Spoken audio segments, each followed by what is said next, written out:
कवि और नाट्यकार स्वर्गत रमेश चंद्र बेहेरा स्मृति में अम्लान चंद्र रमेश चंद्र नाम एक स्मृतिचारण सभा बणाईर राजा धरणीधर क्लब रे अनुष्ठित हो जाइछे।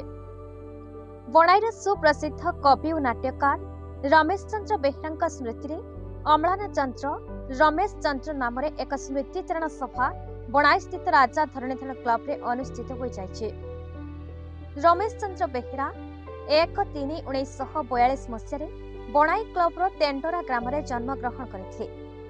से एकाधारे जने नाट्यकार, अभिनेता, गीतिकार, प्राबंधिक और कवि भाव में जनाशुना थे। स्वर्गत रमेश चंद्र बेहेरा अनेक गुड़िए नाटक, चौतीसा, कविता, भजन, गीतिनाट्य आदि रचना करथिले। तांकर स्वरचित नाटक भितरे ईश्वर आल्ला, तथापि बंचिछु अन्यतम। भक्ति भाजन, भजनमाला, चित्त चिंतामणि, चौतीसामाला आदि अनेक भजन जनाण मध्य रचना करि जाइछन्ति। से अनेक मानपत्र पुरस्कार पाई सम्मानित होइछन्ति। एही महान व्यक्ति गत 23/8/2024 शुक्रवार दिन बणाई स्थित निज बासभवन में देह त्याग कले। एही स्मृतिचारण सभारे तांको नामरे अम्लान चंद्र रमेश चंद्र नामक एक स्मरणिका उन्मोचन करागला।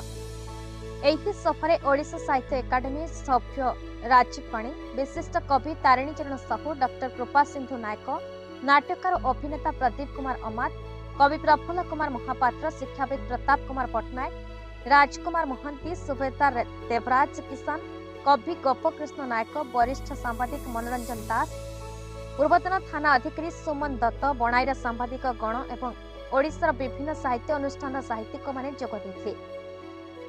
तत्सहित रमेश चंद्र बेहेरा शोक संतप्त परिवार वर्ग को सांत्वना प्रदान करथिले।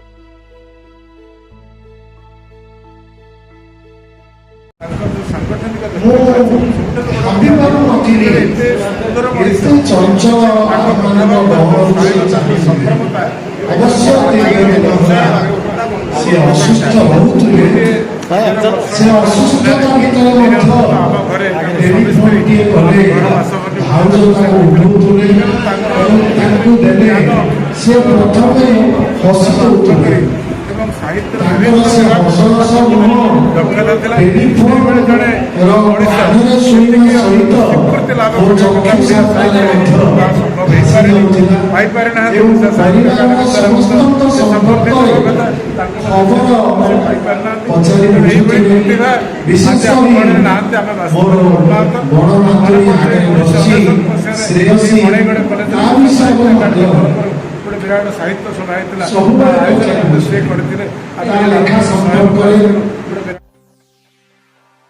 बणाईरू कमलेश प्रसाद मिश्र रिपोर्ट, भारत न्यूज।